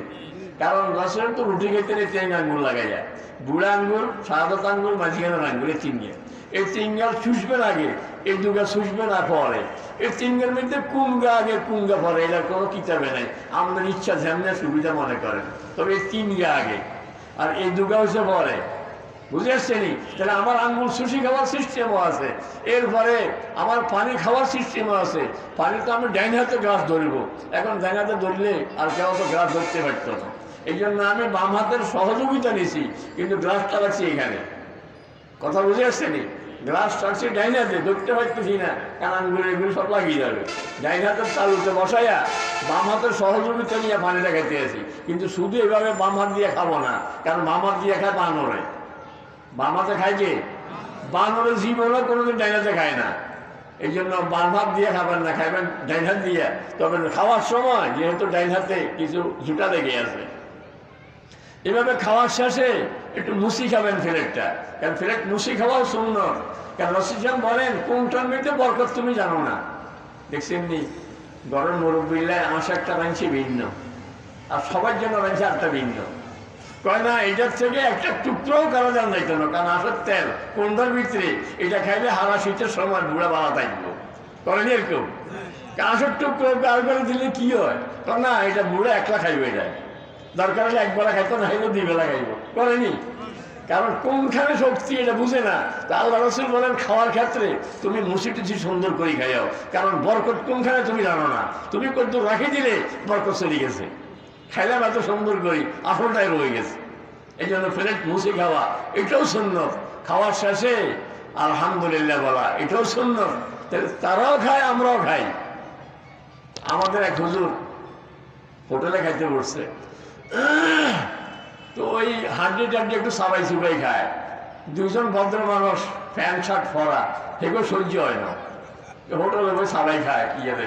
তো হুজুরে হেরাস করে, জিজ্ঞাসা করে হুজুর হেটার জন্য চা খায়, আর হুজুরের যেদিকে ভাত খায়। আর ওখানে বসে বসে হুজুরকে হুজুর আপনাকে এলাকার কুত্তে কি খায়? মানে আমরা যেভাবে খান কুত্তা হয়ে তো কিছু রান না আর কি, হাড্ডি টাড্ডি যেভাবে খাইতে আছেন। আমাদের দেশের কুত্তা কি খায়? হুজুর সারাদিন হেরা ধরুন চা খায়, আমাদের দেশের কুত্তে চা খায়। দেখছেন নি এটা কি মাইল কয় যাবে বলা করে, এটা মাইল দিয়ে দিছে নি। এখন করতে পারবো না যে আপনি আমাদের কুত্তা করলেন, আপনি করে কুত্তা করছি, আপনি জিজ্ঞাসা করছেন আমাদের দেশের কুত্তা কি খায়? আমাদের দেশের কুত্তে চা খায়। এই জন্য অনেকে সুন্নত কত খাইতে গেলে নানান কথা বলতে পারে। আমার খাওয়া ওদের খাওয়া আলাদা, আমার শোয়া তাদের শোয়া আলাদা। তারা তো আবদ দিয়ে শোজায়, আবদ দিয়ে বুঝেন তো, পাটা না ধুইয়া ওজু টোজু না করি আসছে বাজার থেকে শুয়ে গেছে। এই যে পথে রিক্সায় চলে যাচ্ছে, মুখের মধ্যে কিছু বাইরে টেলে পড়ছে না, হাতের মধ্যে কিছু ময়লা লাগছে না, সবাই ব্যাগ ধরছেন, রিক্সা ধরছেন, পথে কিছু ধরছেন, এই সব ময়লা হাতের মধ্যে জীবাণু লাগিয়েছে। এই জন্য শোয়ার সময় যদি আপনি উজু করি শোন, আর আপনার ঘুমটা হবে একটা আরামের ঘুম, কারণ মুখে কোনো বালি নেই, হাতে পায়ে কোনো বালি নেই, অজুতে অজু হয়ে গেল। যদি রাতে ঘুমের মধ্যে আপনার মৌত হয়ে যায়, তাহলে আল্লাহর হাবিব সাল্লাল্লাহু আলাইহি ওয়াসাল্লাম বলেন ইমানি মৌত নসিব হয়ে যাবে। তাহলে অজু করে শুইলেন, ঘুমটা হলে আরামের, আর আল্লাহ তাআলা আপনার ইমানের হেফাজতের জিম্মাদার হয়ে গেল।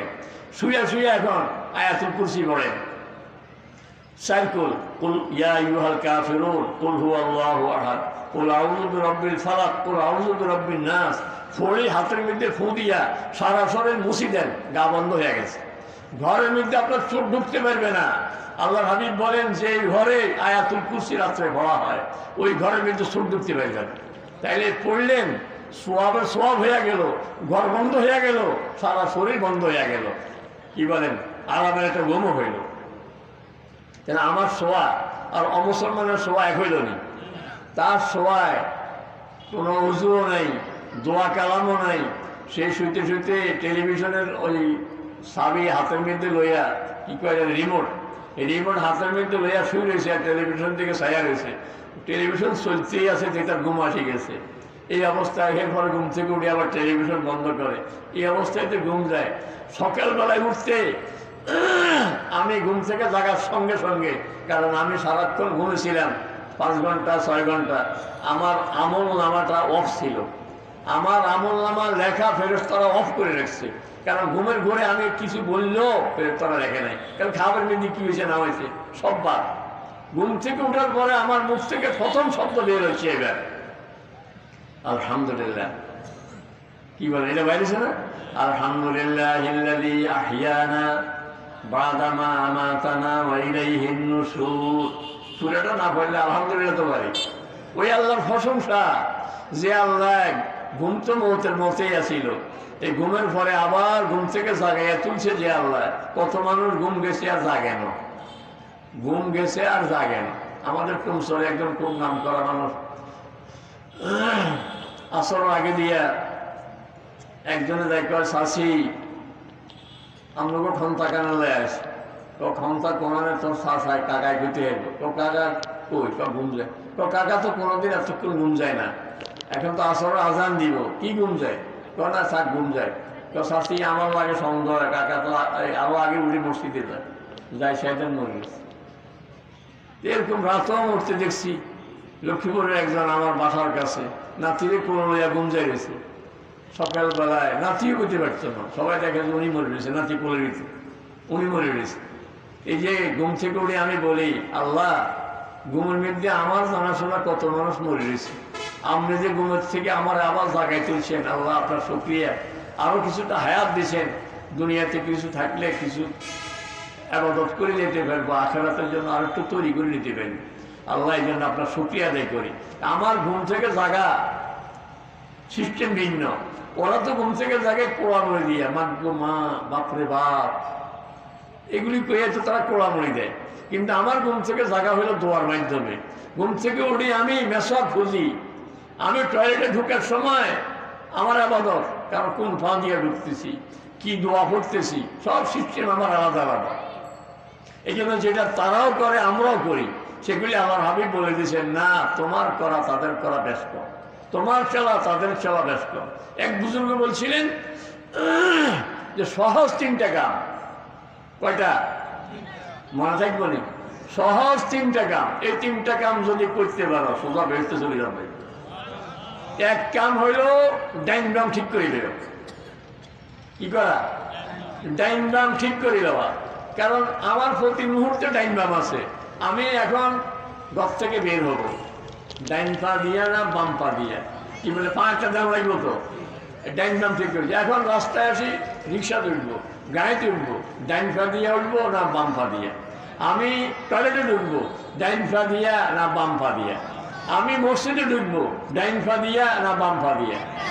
একটা হলো ডাইন বাম সোজা করে দেওয়া। আমরা ছোট বাচ্চারে ছোটবেলা থেকে সে জুতা পায়ে দিতেছে বামেরটা আগে অভ্যাস করাই দেন, না না এটা না আগে ডাইন।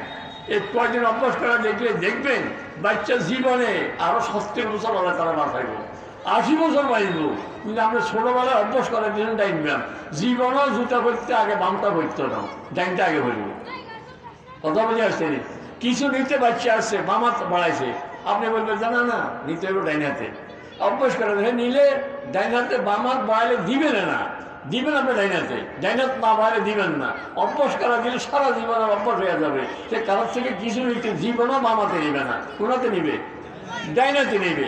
এই যে ডাইন বামে চিনে দিলাম, জামা গায়ে দিতেছি আগে কোন হাতা ঢুকাইবো, ডাইন হাতা না বাম হাতা, পায়জামা করতেছি আগে কোন ফা ঢুকাবো, ডাইন না বাম। 1 নম্বর হলো যদি শুধু ডাইন বাম সোজা করতে পারি তো জীবনের 1/3 সোজা হয়ে যাবে।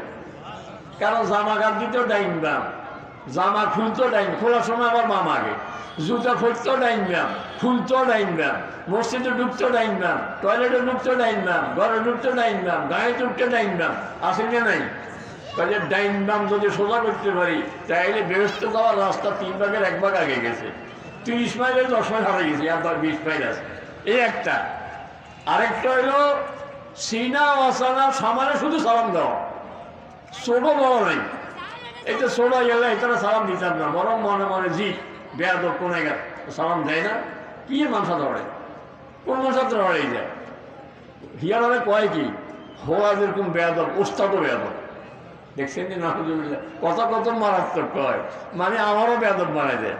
কারণ ছাত্রের সালাম দেয় না, এই জন্য আমিও বেয়াদব, কারণ ছাত্র দেয় না তারে সালাম। রাসূল সাল্লাল্লাহু জীবনে ফতাকাটা ফলা ফাইনে দেখলে কারোর থেকে সালাম পাওয়ার অপেক্ষা থাকতেন না, নিজে সালাম দিতেন। তা আমি কি আল্লাহ রাসূলের থেকে বড় হয়ে গেছি? এই জন্য দেখবেন ঘরে বাড়িতে বাচ্চা হোক বুড়া হোক যারা দেখেন সালাম দিবেন, বেশি দিন লাগবে না, অল্প দিনের মধ্যে এমন হবে আপনাকে দেখলে সব মানুষ সালাম দিবে, কিন্তু আপনি কারো সালামের অপেক্ষা থাকেন না। ছোট হোক বড় হোক, আমি তো আমার বাসার থেকে বাইর হওয়া মানে গেটটা খুলতে বাকি পোলামান কুঙ্গা ফাঁকানা করতে বলছে সেখান বলো সালাম দেয়। কারণ হুজুর দেখছি, দেখলে আসসালাম আলাইকুম, ছাদের উপর আছে সেখান থেকেও যেখানে যে আছে দেখলে আসসালাম আলাইকুম। কারণ আমি তো দেখলে এগুলো সালাম দিই, দেখলে সালাম দিই। এই জন্য হেরা প্রতিযোগিতা দেয় যে হেরা আগে দিব না আমি আগে দিব। এই জন্য 2 নম্বর হইল আল্লাহ হাবিব বলেন যে তোমরা যদি একে অপরকে ভালোবাসতে না জানো তো বেহেশতে যেতে পারতাম। আলা দুল্লুকুম আলা মা ফাআলতুমুহু ইলা মা ফাআলতুমুহু তাহাবাবতুম। আল্লাহ হাবিব বলেন এমন কথাকে শিখিয়ে দিব যে আমল করলে ভালোবাসা সৃষ্টি হয়েই যাবে। তো সাহাবায়ে কেরাম বলেন ইয়া রাসূলুল্লাহ, আফসুস সালাম, বেশি বেশি শুধু সালাম দিবা, সালাম দিলে দেখবো যে ভালোবাসা হয়েই যাবে। কি বলেন পারবো না? এটা সহজ কাম নয়নি। ঘরে যাইয়া সালাম দিবেন, ঘরে ঢুকতেই আসসালামু আলাইকুম, কেউ নেই ঘরের মধ্যে। অনেক সময় তো ঘরে কেউ থাকেও না, কারণ আপনার কাছে চাবি, সব কিছু বেড়াইতো, তা আপনি চাবি দিয়ে ঘরে ঢুকতেছে। যদি সালাম দিয়ে না ঢুকেন ঘরের মধ্যে জিম্বুত হতো আসি বসে রয়েছে খালি ঘর ভাইয়া, আপনারা একা ভাইয়া মারিয়ে ফেলতে পারেন। এই জন্য আপনার সালাম দিয়ে ঢুকলে যা আছে সব পড়ে যাবে, কিচ্ছু থাকবে না। আপনার টেলিফোনের মধ্যে অনেক সময় একজনে রিং হয়েছে, আপনি এভাবে দিয়ে আসসালামু আলাইকুম দেখবেন যে বন্ধ করে দিছে, কারণ শয়তানি বান্ধামি করতে চাইছিল। কিছু আছে না নেই, রাত্রে 12টা বাজে ফোন করি খোঁজে, তারা টার্গেট খোঁজে। তো আপনি সালাম দিলে হয়তো বুঝে গেছে যে এই লোক তো ভালো মানুষ, আপনার সাথে আর কথাই ভিতর। কিন্তু সালাম না দিয়ে যদি হ্যালো কে ভাই এই শুরু হয়ে যাবে ফেরা, সালাম না দিলে বেজার, কিন্তু সালাম দিলে দেখুন সব বেজাল শেষ। এই জন্য ঘরে ঢুকতে সালাম, পথে ঘাটে সালাম, মসজিদে ঢুকতে সালাম, সবখানে এভাবে সালাম। মসজিদে ঢুকতে সালামটা আসতে দিয়ে, অনেক সময় অনেকে এত জোরে দেয়, নমাজি আবার মনোযোগ অন্যদিকে চলে যায়। এই জন্য সালাম দিবেন, আসতে সালাম দিয়ে ঢুকবেন। এই জন্য সালাম 2 নম্বরে সালাম।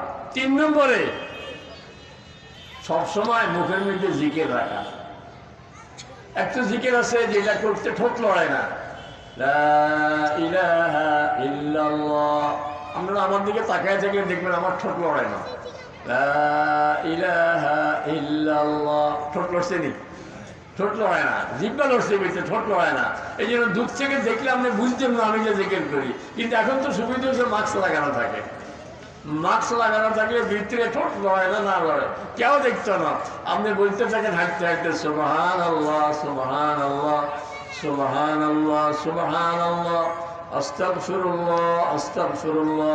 যদি সব সময় আস্তাগফিরুল্লাহ পড়তে পারেন, যত মুশকিল সব মুশকিল আসান করে দিবা আল্লাহ তাআলা। সমস্যায় পড়ছেন, ঘরের মধ্যে মেয়ের বিয়ে হয় না, খুব টেনশনে আছেন, পোলাগালায় বউ খুঁজিয়ান না, বহু টেনশনে আছেন। বউ গাজা আনছেন, বউ জ্বালায় বাঁচেন না, তাও টেনশনে আছেন। মেয়েরা বিয়ে দিচ্ছেন, জামাই জ্বালায় বাঁচেন না, খুব টেনশন আছেন। এরকম সমস্যা, এক একজনের এক এক সমস্যা। নিজের ছেলে খুব উল্টা পাল্টা, নিজের মেয়ে চাল চলন সুন্দর নয়, যত রকমের সমস্যা আছে। আল্লাহর হাবিব সাল্লাল্লাহু আলাইহি ওয়াসাল্লাম বলেন মান লাযামাল ইস্তিগফার, বেশি বেশি ইস্তিগফার পড়ো, তাইলে আল্লাহ তাআলা জাআলাল্লাহু মিন কুল্লি যিকিন মাখরাজা ওয়া মিন কুল্লি হাম্মিন ফারাজা। যত বড় বিপদে পড়ো আস্তাগফিরুল্লাহ ওসিলায় আল্লাহ তাআলা সমস্ত বিপদ থেকে তোমাকে উদ্ধার করবে। যত সমস্যা আছে সকল সমস্যার সমাধান হয়ে যাবে। হযরত ইমাম আহমদ ইবনে হাম্বলের ঘটনা মনে করে বলছি, আমরা বলছি না যে ওই যে বেড়ায় রুড়ি বেড়ে রাস্তায় চলে যাওয়ার পরে ওনাকে দেখার আগ্রহে আর আল্লাহ তাআলা ওনাকে নিয়ে হাজির করে গেছে। এই জন্য 3 কাম সাহাবায়ে কেরামের 3টা গুণ ছিল। এক হলো ঈমান আমিক, আরেকটা হলো ফাহমুন দাকিক, আরেকটা হলো ইত্তিসালে ওয়াসিয়া। সাহাবায়ে কেরামের 100 100, সমস্ত সাহাবায়ে কেরামের ঈমান ছিল পাকা ঈমান, আল্লাহর সঙ্গে যোগাযোগ ছিল গভীর যোগাযোগ। কিরকম যোগাযোগ? ছোট বাচ্চা রাস্তার মধ্যে কে জানে থাপ্পড় দিছে, মা হইলো বাড়িতে আরো 500 গজ দূরে, সেখান থেকে কান্দি উঠো মা কাঁদেনি। তাইলে বাচ্চার মায়ের সঙ্গে যোগাযোগ গভীর হওয়ার কারণে কেউ মাইলে ধমকাইলে কারা ডাকে ও মা। আবার কেউ কিছু দিছে, তারে একটা চকলেট দিছে, দামি চকলেট, দিছে আর হে একটু দৌড়ে মার কাছে চলে গেছে, আম্মা মামা আনছে, আম্মা অমুক কাকাই দিছে, দাদাই দিছে, নানাই দিছে, দৌড়ে যে কেন দেখায়। সাহাবায়ে কেরামের 100-100 এরকম ছিল, বিপদে পড়ল নামাজের বিছানায় দাঁড়ায় গেছে। কারণ বলতে হবে কাকে? আল্লাহকে। কারণ এই বিপদ থেকে উদ্ধার করতে পারে কে? ওয়াইন ইয়ামসাসকাল্লাহু বিদুররিন ফালা কাশিফা লাহু ইল্লা হু। যদি কোনো বিপদ আসে এই বিপদ থেকে আল্লাহ ছাড়া কেউ উদ্ধার করতে পারে না। এই জন্য সর্বপ্রথম জানাবো কাকে? আমরা তো অমুক কেন দড়ি খুব, কিন্তু যেখানে জানান দরকার ওখানে জানান দরকার আগে আগে আল্লাহরে জানাইয়া একজনের তাবলীগে যাইব বিদেশ সফরে, সাথী সঙ্গীতে সবাই ফাস্টফুড হয়ে গেছে। এইবার ওর ফাস্টফুডের লাই ওই ফাস্টফুডগুলি সব যে এমবেসিতে ভিসার জন্য জমা দিব, সবাই এইটার জন্য আটকে রয়েছে। তো এইবার চিন্তা করলে আরে আমার জন্য আটকে রয়েছে, তো ফাস্টফুডও ফেলে গেছে জায়গা স্যার, সবাই তো ফাস্টফুড হয়ে গেছে, আমারটা ইমার্জেন্সি দরকার। তো এই স্যারে কয় যে ইমার্জেন্সি নিয়ম হলো ফি ইমার্জেন্সির বাড়তি জমা দিলে 1 সপ্তাহ পরে দেয়, 1 সপ্তাহ আগে কোনো ইমার্জেন্সি নেই, আর নর্মাল হলে 3 মাস পরে দেয়। তা আমরা 1 সপ্তাহ পরে আসি, আজকে বুধবার, আগামী বুধবার আসি। এইবারটা মসজিদে গেছে, যে আর চিন্তা করলো যে দিব তো আল্লাহ না, স্যারের কাছে যা খবর লইতে না গেছে যে আল্লাহ মঞ্জুর করছি নি। তো মসজিদে যায় 2 রাকাত নামাজ পড়ে আবার গেছে অফিস, যে স্যার আমার পাসপোর্টটা তো আজকেই লাগে। আমরা অল্প আগে দিয়ে বলছি না যে 1 সপ্তাহ পরে আসি, আপনি আবার আসলেন কেন? এতে আবার মসজিদে গেছে, মসজিদে যায় আবার 2 রাকাত নামাজ পড়ে দোয়া দায়ী করে আবার গেছে স্যারের কাছে। স্যার এবার একটু রাগ হয়ে গেছে যে আপনি বাংলা কথা বুঝেন, আমি কি ইংরেজি করে চিনি আপনাকে, আপনি আবার কেন আছেন? তো স্যার দিব তো আল্লাহ, আপনারা হইলে মুসিলায় না, তো আমি তো আল্লাহর কাছে মুনাজাত দিয়া দোয়া করি, আপনার কাছে খবর লইতাম আসি আল্লাহ মঞ্জুর করছে নি। এখন যদি না হয় তো আল্লাহর কাছে যাই আবার করতে হইব। আমার স্যারও চিন্তা করলো সর্বনাশা না, এটা যদি 100 বারও ফেরত দিই এটা 100 বার করে যাইব, মসজিদে যাইব, যাই আল্লাহর কাছে যাই মুনাজাত দিব, সেটা তো আল্লাহ আরও করবো, আল্লাহ আমারও বিপদে ফেলাইব। তো দিলে আমাদের এদিকে কাই খাইলে খাইব, কোয়া খাইলেও খাইব, মানে 1 সপ্তাহ পরে দিলেও তো আমি দিব, আর আজকে দিলেও তো আমি দিব। কলিমেন্ট টিপ দিয়া যা অফিস স্টাফ আছে সবাই করে রে এবার পাসপোর্টকে আজকে দিয়ে দিই, একদিনে অল্প সময়ের মধ্যে পাসপোর্ট হয়ে গেছে। কারণ দেওয়ার মালিক কে? তো সাহাবায়ে কেরামের আল্লাহ তাআলার সঙ্গে ছিল ইত্তিসালে ওয়াসিক, গভীর যোগাযোগ ছিল। বিপদে পড়লেও আল্লাহকে স্মরণ করতেন, সুখেও আল্লাহকে স্মরণ করতেন, সর্বাবস্থায় যোগাযোগ ছিল আল্লাহ তাআলার সঙ্গে। আর ছিল ফাহমুন দাকিক, ওনাদের দ্বীনি জ্ঞান ছিল গভীর জ্ঞান, দ্বীনের পুরোপুরি বুঝতে। আমরা তো সব বুঝি, এমন বুঝি দুনিয়াকে, মানে মনের জন্য আকাশে উঠতে পারি এরকম, কিন্তু দেখা যাক কলেমা শরীফ পারে না, নামাজ পারে না। ছোট ছোট বাচ্চায় বলতেছে 2 রাকাত নামাজও 60টি মাসালা, দেখছেন না? 2 রাকাত নামাজও 60টি মাসালা বলে, কিন্তু আমি তো পারি না। এই জন্য সাহাবায়ে কেরামের দ্বীনের বুঝ ছিল 100-তে 100, সবাই জরুরি দ্বীনের ইলম ছিল, আর সবাই ছিল পাকা ঈমান ছিল। আল্লাহ তাআলা ওরকম যোগাযোগ রেখে আল্লাহ তাআলার সঙ্গে সবসময় যেন মুখের মধ্যে জিকির রাখতে পারি, আল্লাহ তাআলাকে স্মরণ করতে পারি। 3 কাম, এক হলো ডাইন বাম ঠিক করা। কি বলেন, আজকের থেকে এই কাম পাইব না?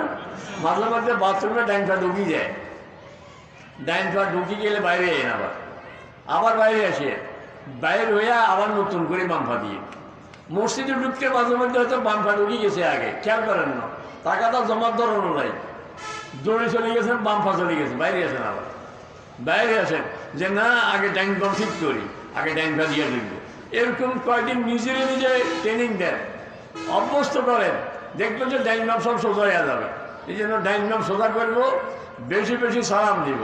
আমি তো যেখানে এই সালামের ওয়াজ করি বলছি যে আমাদের যুবক শ্রেণী বা বাচ্চারা ছোট যারা, এরা ফসে গাড়ে সবাই সালাম দেয়, খালু আসসালাম আলাইকুম, নানা আসসালাম আলাইকুম, স্যার আসসালাম আলাইকুম, কিন্তু ঘরে গিয়া সবরা দাঁড়ায় থাকে, মারা সালাম দেয় না। কথাটা বাস্তব নয়নি, মারে সালাম দেয় না, অথচ আমার সালাম পাওয়ার সবচেয়ে বেশি উপযুক্ত কে? আমার মা। এই জন্য যারা এতদিন সালাম দেয় না, এরা আজকে যায় ঘরে ঢুকি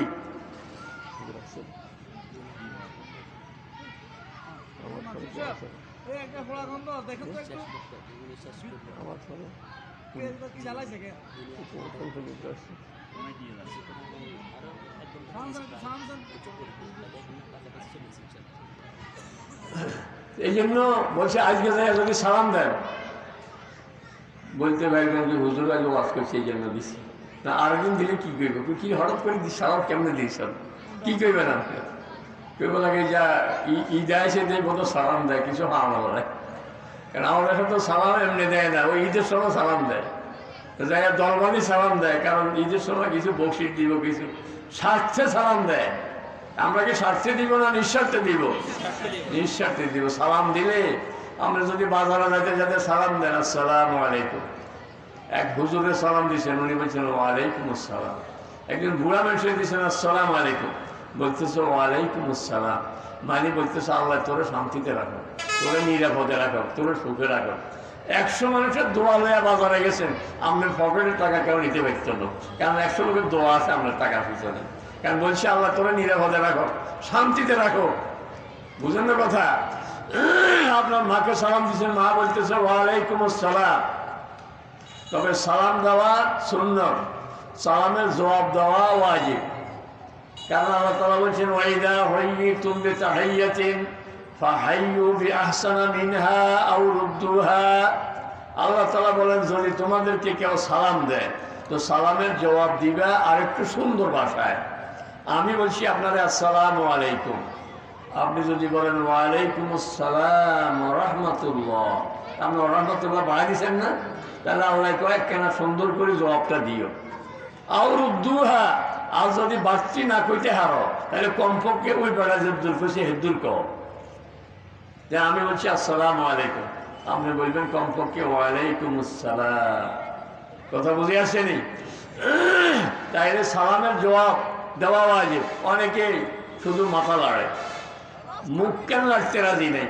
ওয়ালাইকুম আসসালাম কথাটা মুখে দিয়ে লাগতে রাজি নেই, বলতে রাজি নেই।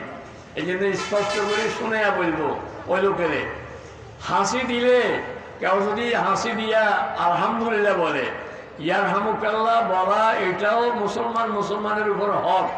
হাসি দিলে বলতে হবে ইয়ারহামুকাল্লাহ। ইমাম আবু দাউদ রহমতুল্লাহ আলাইহি নৌকা দিয়ে যাইতেছেন, ওই নৌকার খালের পাড়ায় এক বেড়ায় গরু বাঁধে না খেত চাষ করে, হাসি দিয়ে কয় আলহামদুলিল্লাহ। ওই বেড়ার আওয়াজ ছিল বড়, আর ইমাম আহমদ ইবনে হাম্বল রহমতুল্লাহ আওয়াজ হলো ছোট। উনি চিন্তা করেন এখান থেকে যদি আমি ইয়ারহামুকাল্লাহ বলি ওই বেড়া শুনতো না। তো নৌকার মাঝিরে কয় ভাই একখানা নৌকা কানটা কাছে লই যাও, আমার টাকাটা বেশি, তোমার একটা দেড়হাম একটা টাকা দিব, 1 টাকা দিব, তুমি একখানা কাঁচা লই যাও। 1 টাকা দিতে বলছি আর রাজি হয়েছে, নৌকারে কাছে লই গেছে, আর কাঁচা যাই কয় ভাই ইয়ারহামুকাল্লাহ। তো ওই বেড়া শুনছে। রাত্রে যতজন নৌকার প্যাসেঞ্জার ছিল সবাই স্বপ্নে দেখে কে জানি বলতেছে রে তোরা করে আসিলি। ইমাম আহমদ ইবনে হাম্বল 1 দিরহাম দিয়ে বেহেশতে কিনে নিয়ে চলে গেছে। মানে আল্লাহ তাআলা এই অল্প আমলে খুব খুশি হয়ে গেছে। এই জন্য কেউ হাসি দিলে যদি বলে আলহামদুলিল্লাহ, আমি বলবো ইয়ারহামুকাল্লাহ। আবার আপনি হাসি দিয়ে যখন আলহামদুলিল্লাহ বলছেন, ওই বেলা বলছি ইয়ারহামুকাল্লাহ, আপনি আবার তার জন্য দোয়া করে দিবেন ইয়াহদিকুমুল্লাহ। কি বলবেন? ইয়াহদিকুমুল্লাহ। যদি এটা বলতে পারেন আরো উত্তম, না পারলে কমপক্ষে আলহামদুলিল্লাহ বললে বলবেন ইয়ারহামুকাল্লাহ। অনেকে আমি দিয়ে বলি যে আমি হাই আসে, আমি আসে না হা করি। রাসূল বলেন যখন কারোর হাই আসে, আমি আসে, তখন এটাকে যথাসম্ভব এটাকে বন্ধ রাখিও, মুখ আটকে রাখতে চেষ্টা করিও।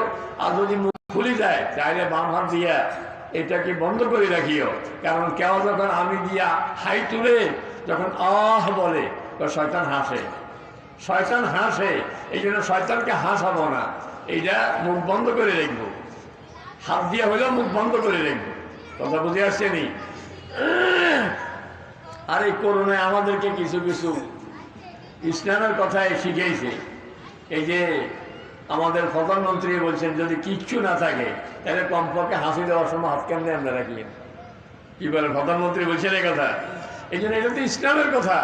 অনেকে একবারে মসজিদের মধ্যে হেচ্ছু হয়ে যেভাবে ছাড়ে, আপনি নিজের হাত কেন দিয়েছেন, আপনার হাত ভিজে গেছে, তা আপনি যে একবারে এই হাসির এই ছাড়ি দিলেন, পুরা মুখ থেকে জীবাণু, মুখের দুর্গন্ধ এই সব মসজিদের আবহাওয়ার মধ্যে মিশে গেছে।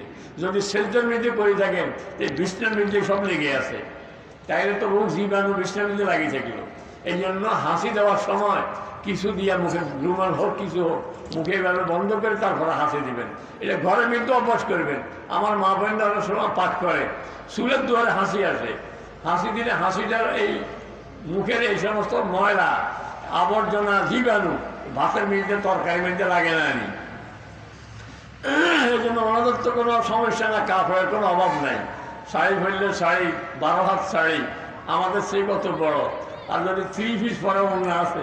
এই জন্য কোনো একটা মুখের মধ্যে দিয়ে যদি অভ্যাস করে হাসি, তাইলে আস্তে আস্তে বাচ্চারাও শিখবো, আর এটা শূন্যত হয়ে যাবে, কারো গায়ের মধ্যে যাবে না। এগুলি খুব খেয়াল করবো আমরা। যদি থুতু ফেলতে হয় কখনো, থুতু ফেলতে বাম দিকে থুতু ফেলা হলো উচিত, কারণ ডাইন দিকে নেই কামালের ফেরেশতা, বাম দিকে হইলো আরেক ফেরেশতা। এখন হাদিসে আছে বাম দিকে থুতু ফেলতে, তাহলে থুতু যে কোনো সময় ফেললে কোন দিকে ফেলবো? বাম দিকে। এখন ডাইনেও লোক বামেও লোক, ডাইনেও লোক আছে বামেও লোক আছে, এবার থুতু কোন দিকে ফেলবো? ওই যে নিচের দিকে ফেলবো, পায়ের তালুর দিকে, এই জায়গার মধ্যে থুতু ফেলবো। আর এখন তো সুবিধা হয়ে গেছে, থুতু টুতু ফেলার জন্য পকেট থেকে টিস্যুটা লইয়া টিস্যুর মধ্যে থুতু ফেলে আস্তে আবার পকেটে রাখে দিবেন। তো মানুষ এটা শ্লোক বাইর করবো, কনসেন দাদা কি গরিবে হতা কাটা হালায়, বড় লোকে পকেটে লয়, কি জিনিস কনসেন? গরিবে হতা কাটা হারাই দেয় আর বড় লোকে পকেটে লয়, এটা তো খুশি পাওয়া বসে। কি রে, গরিবে হতে হারাই দেয় আর ধনীরা পকেটের ভিতরে ঢুকায়। ওইটা হলো গরিবে তো থুক করে ভাড়া দিছে, আর বড় লোকে আসতে থুক করে ভাড়ায় কিছুটার পকেটে লই নিচ্ছে। দেখছেন নি? তা আপনি বড় লোকের তালিকায় চলে আসবেন অভ্যাস করতে পারলে। এই জন্য চাল চলন সব কিছু আমার ইয়াহুদ নাসারাদের তরিকার সঙ্গে আমার মিলবে না। আমি আলাদা, আমি জান্নাতি, জান্নাতি মানুষ, আমি সৃষ্টির সেরা মানুষ। গোটা দুনিয়া আমার খেদমতে, সূর্য আমার খেদমতে, চন্দ্র আমার খেদমতে, তারকা আমার খেদমতে। ফেকার কিতাবের মধ্যে একটা মাসালা রেখেছে। আমাদের দেশে অনেক সময় এই যে আমাদের বাগানের মধ্যে একটা কড়ি গাছ আছে, আমি কিনার সময় কইছি যে ভাই কড়ি গাছে এটা 2 বছর থাকবে। আমরাও টাকা আল্লাহ খুব ঠেকছেন, 20,000 টাকা বেচছেন আমার কাছে, কিন্তু 2 বছর আগে কড়ি গাছে যেতে আমরা 50,000। আপনি ঠেকছেন দেখি রাজি হয়ে গেছেন, এরকম হয়নি। কিন্তু এরকম শর্ত করে বেচা কিনা না যায়। শর্ত করছিলেন একটা হলেও কিনছি, আবার শর্ত লাগাইছি গাছে যে ক বছর থাকবো, 2 বছর। এই শর্ত করণে বেচা কিনে এটা না যায় হয়ে গেছে। এখন করবো কি? করবো যে সময় কিনছি কিনি চলে যাবো, যাই অত্যন্ত রাস্তার মাথা না নড়ে গাছ তলে না আমরা এখানে দোকানে যাই, চাটা খাই আবার আইবেন, চাটা খাই আবার আই করবেন যে ভাই গাছ তো কিনছি 20,000 টাকা দিয়ে, কথা তো আর একটা রয়ে গেছে। কি কথা? গাছে যে তো 2 বছর আমি নিয়ত করছি, আর এই বাবদকে আমরা কিছু দেন লাগবো নি। আর যদি না আর কিছু দেন লাগবো, 60 তো 60। আর যদি 2 বছর রাখতে চান তো আমরা দেখা তো জমির লগ্নির একটা নিয়ম আছে না, জমি কানি কত লগ্নি হয়। আমার তো 2 কড়া জমির গাছে যা মারি রয়েছে, তো 2 কড়া জমি তো আপনার দাদা 2 বছর খাইবেন। তো 2 কড়া তো 200 টাকা করে 600 টাকা লাগবে, 700 টাকা করে 1000 দাম লাগবে। তো 1000 টাকা দিলে আমরা হাওয়া লাগবে। কথা বুঝছেন নি? এই হলো গাছের মশালা। ফলের মশালা হইলো আমরা গাছের আগাছায় নাইল কিনছেন, ডাব কিনছেন, বা কলা গাছ, ওই যে ব্যারিটা কলা গাছের ছড়া, কলা গাছ সহ কিনে। তো গাছ কেনার সময় গাছের মধ্যে রাখি ফলের ছড়া, ফল কিনে বেচা যায়। রাজশাহীর দিকে আম বেছে, অন্যদিকে কাঁঠাল বেছে, গাছের মধ্যে রাই বেছে। যদি কেনার সময় বলে যে কাঁঠালে গিয়ে আরো 2 মাস থাকবো, আম এগুলো আরো 3 মাস থাকবো, তাহলে বেচা কিনে না যায়। বেচা কিনা তো কিনতে হইব কি আগের মতো, কেনার সময় কোনো কথা নাই। কিনছেন ফল এগুন ঘুরিয়াই করবেন যে ভাই আমরা আম গুছু কবার ধরে, একবারে তো ধরে, তো আমি এখন কাটিয়ে লিখে আবার ধরি বলি ধরতে মতো, তাহলে 2 মাস জন থাকবো, এটালে আমরা কিছু টাকা দিয়ে দিই। যদি টাকা না দেন বা তার সঙ্গে কোনো কথা না বলেন, তাইলে এই যে বাড়তি হয়েছে, কাঁচা ফল কিনছেন আর ফাঁকা কিনতেছেন, এটা আপনার জন্য না যায়। কত মাসলা বুঝতেছেন নি? কিন্তু এই যে আম কিনছেন একটা বাতিয়ে গেছে, আম যেসব কিনছেন ডেগানো বাতি, বাতি অবস্থায় কিনার পরে এই যে 1-2 মাস আসিল, 15 দিন আসিল, এখন 15 দিন থাকার পরে এটা ফাটছে, বাতি গেছে আগে, এখন ফাটছে। এই যে বাতিটা পাইলেন, এটা আপনার জন্য জায়েজ। এটা কেন জায়েজ? কারণ আম বাতি হওয়ার পরে গাছের কোনো কাম নাই আর। এবার কাম রয়েছে তিনটা। এক হয়েছে উপরে দিয়ে রঙন, আমি যা ফাঁকি বা লাল হয়ে গেছি, এই রঙন এক কাম। 2 নম্বর হইল গ্রান অন, কেন আমি এতদিন গ্রান আসি না, ভাবছি আমার নাকের কাছে নিলে এটা গ্রান চলে, কি বলেন। 3 নম্বর হলো ভিতরে একটা সাধন, কারণ আমি যে আগে আসিল শুকা শুকা, এখন গেছি মিষ্টি। কাম 3 কেন হয়নি? এক হলো রঙন, আরেকটা হইল গ্রান, আরেকটা হলো স্বাদ। 3 কাম সূর্যের আলোতে হাঁকছে, সূর্যের আলোর কারণে রং হয়েছে, পাকছে। চাঁদের আলোর কারণে এটার মধ্যে গ্রান হয়েছে, তারকার আলোর কারণে ভিতরে স্বাদ হয়েছে। তাইলে দেখছি নি তারকা বহুত উপর থেকে কামটা করে কি, চাঁদ এত উপর থেকে কাম করে কি, খালি চাঁদকে আলো দেয়। আলো দেয় না, খালি আপনার ফলের মধ্যে গ্রান লাগায়। তারকা উপর থেকে শুধু আলো দেয় না, আপনার ফলের মধ্যে স্বাদ বাড়ায়। সূর্য শুধু আলো দেয় না, সূর্য আপনার ফলের ভাকায়। কথা বুঝে আসছে নি? তাইলে প্রত্যেকটা জিনিস আমার আর আপনার খাদ্যতার জন্য। কিন্তু যেদিন ঈমানওয়ালা থাকবে না, আল্লাহ বলার মতো একটা লোক থাকবে না, কালকে কি এই প্যান্ডেলটা থাকবো না? থাকবো না। আগামীকাল প্যান্ডেলটা থাকবো না, কারণ এটা যে উদ্দেশ্যে, কালকে কোনো বক্তাও নাই, শ্রোতাও নাই, প্যান্ডেলের দরকার নেই, শেষ। প্যান্ডেলটা ভাঙি ফেলাইব। যেদিন আল্লাহ বলার মতো কেউ থাকবে না, এই যে আসমানের প্যান্ডেল উপরে, নিচের জমিনের বিছানা, আল্লাহ তাআলা প্যান্ডেল রাখবেন না, এই প্যান্ডেল ভাঙি ফেলাইব। ইজাসসামাউন সাক্কাত ওয়া আযনাত লিরাব্বিহা ওয়া হুক্কাত, ইজাসসামাউন ফাতারাত ওয়া ইযাল কাওয়াকিবুন তাসারাত। সব আসমান খণ্ড খণ্ড হইয়া টুকরা টুকরা হইয়া পড়ে যাবে, পাহাড়গুলি তুলার মতো উঠতে থাকবে। আমাদের লক্ষ্মীপুরের একজন মানুষ বিদেশি শিপে, ফরেন শিপে চাকরি করে। তো একবার একখানে একসাথে খাইতে বসছিলাম এক বাসায়, 1900। তো আমি ওনাকে বললাম যে ফরেন শিপে তো কত সাগর পাড়াই দেয়, আটলান্টিক, সেই প্রশান্ত মহাসাগর, আরও কত কত সাগর মহাসাগর পাড়াই দেয়। তো কোনো একটা আপনার দেখা মতো একটা আশ্চর্য ঘটনা বলেন, আল্লাহর বিশাল কুদরত কি দেখছেন? হুজুর বিশাল কুদরত দেশেই দেখছি। আমি কোথায়? ওই যে চট্টগ্রামে আমাদের জাহাজে পড়িয়ে আমরা বিদেশ থেকে পাথর আনছিলাম, কয়লার পাথর আছে না, তো আমরা আনছি যে পাথরগুলি, এগুলি কেরান দিয়া জাহাজ থেকে উঠেছে, এক একটার ওজন 1000 টন, 500 টন, এত বিশাল বিশাল খণ্ড।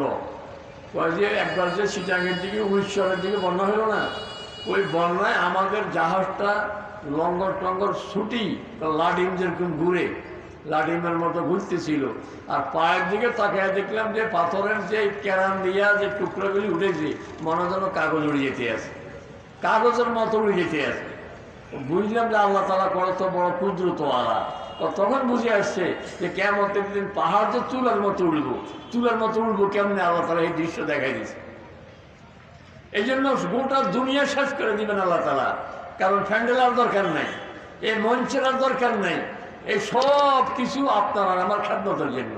যেদিন আমি আর আপনি ইমানের উপরে থাকবো, যতদিন সব কিছু আমার খেদমত করে যাবে। যেদিন ইমানওয়ালা একটা লোকও থাকবে না, সেদিন এই দুনিয়ার কোনো দাম নাই। এই জন্য কোরআনে পাকের এক আয়াত আল্লাহ তাআলা বলেন, কুল মান হাররামা যিনাতাল্লাহিল্লাতী আখরাজা লিইবাদিহি ওয়াত-তাইয়্যিবাতি মিনার রিজক কুল হিয়া লিল্লাযীনা আমানু ফিল হায়াতিদ দুনিয়া খালিসাতান ইয়াওমাল কিয়ামা। আমাদের নোয়াখালীর একজন বুজুর্গ আলেম ছিলেন, হযরত মাওলানা নুরুল্লাহ মেরাতি সাহেব। উনি খুব রসিকতার সাথে চলতেন, জামা কাপড় খুব দামি করতেন।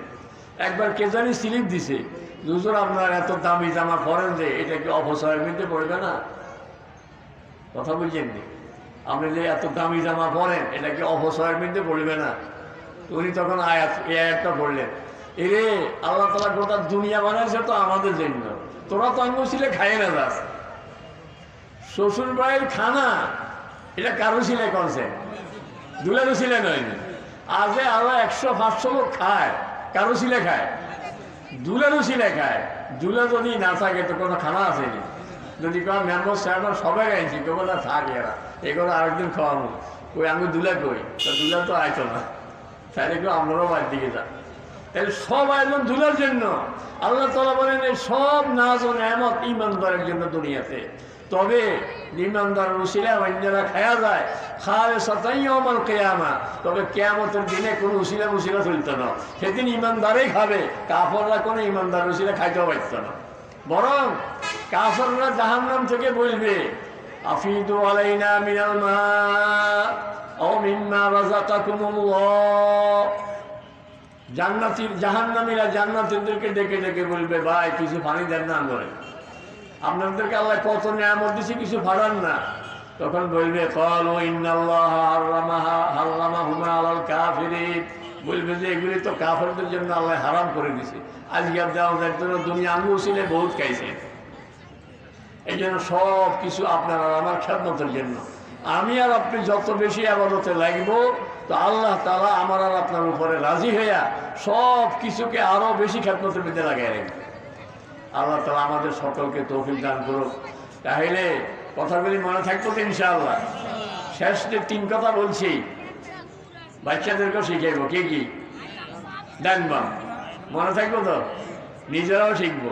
ডাইন বাম যেন আর ভুল না হয়, সব কাজে ডাইন বাম। জামা গায়ে দিতে ডাইন হাতা আগে, পায়জামা পরতে ডাইন হাতা আগে, জুতা ফাঁয়ে দিতে ডাইন জুতা আগে, মোজা ফাঁয়ে দিতে ডাইন মোজা আগে। খোলার সময় জামার বাম হাতা আগে খুলবো, পায়জামার বামটা আগে খুলবো, জুতা বামটা আগে খুলবো।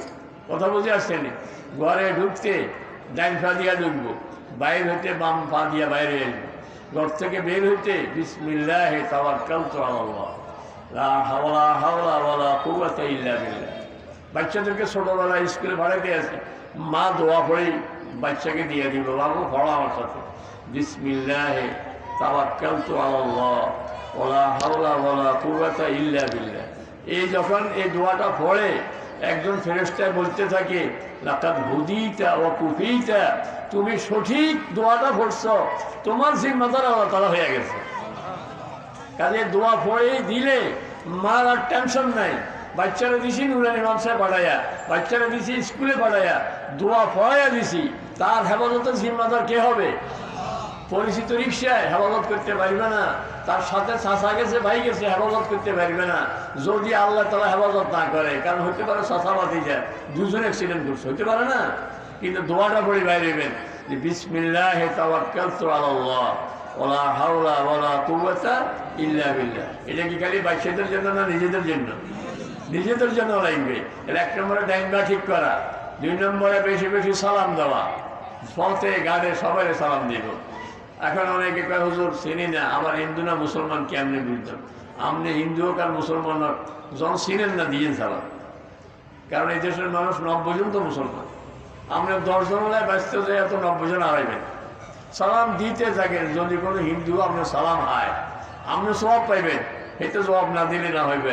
আমার বাসার পাশে এক হিন্দু ফ্যামিলি থাকে, যেভাবে সালাম দেয় বাপ বেটা দুজনে মিলে আমারে, আমি আশ্চর্য যে হোলারাও সালাম দেয় বাবাও সালাম দেয়। তো হোলারা তো কইতে পারি না এরে মসজিদে সব, ওই হেরে কি কই এরে ও যদি মুসলমান হইতো তোকে ব্যাগের আগে মসজিদে যাইতো, এই জায়গা হওয়া হুজুর আর তো ব্যাগের আগে যাইতো, মানে পরোক্ষভাবে দাওয়াত দিতেছি আর কি।